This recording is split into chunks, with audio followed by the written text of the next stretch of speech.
All right, so Madison has ridden out to the front lines.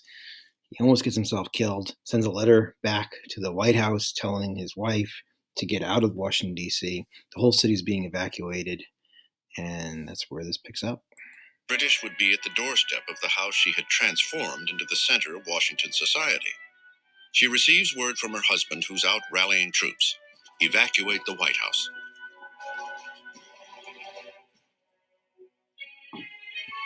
As the desperate minutes dwindle, Dolly Madison heads for a national treasure. This is a woman who, at the risk of her life, while the British are advancing on Washington and the male guards have fled from around the White House, this lady decides to save George Washington's portrait, painted by Gilbert Stuart, for the single reason that it has to be protected and saved for future generations.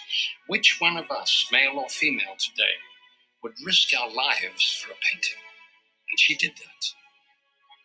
I insist on waiting till the large picture of General Washington is taken, so I have ordered the frame to be broken and the painting taken out. It is done.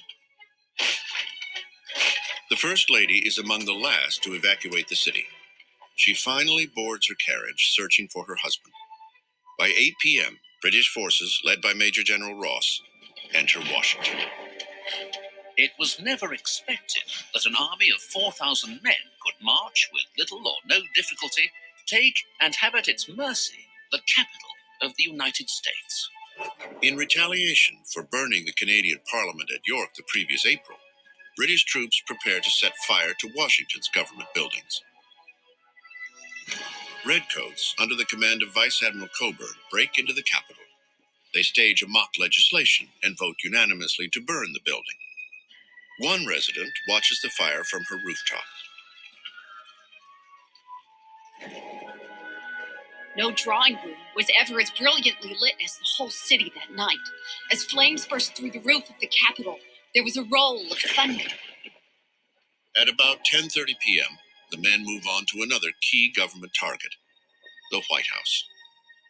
In the dining room, they find the table set. Cockburn orders wine poured, and in a sarcastic toast to the president, drinks to Jemmy's health. Soldiers rampage through the rooms, grabbing souvenirs, including a ceremonial sword and a pair of rhinestone buckles. Even Major General Ross pockets President Madison's love letters to Dolly.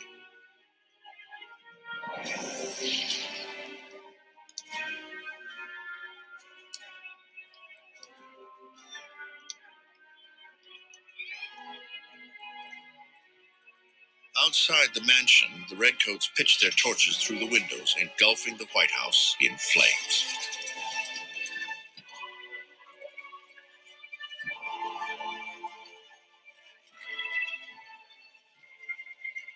The destruction of Washington's public buildings, these fires, the glow of which was seen 50 miles away, struck at the hearts of many Americans wherever they were.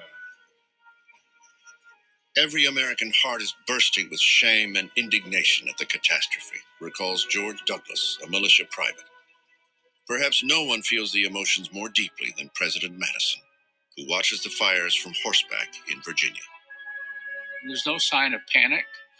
There was intense concern about making sure the government didn't fold up, and he felt, of course, a responsibility. At that stage, Madison was thinking, where would he find Dolly? Where would the rest of the government be? How could he reconvene them to show that the government could still function and still exist in an effective form? So this is when the hurricane comes and puts the fires out and basically gets the British out of Washington, D.C.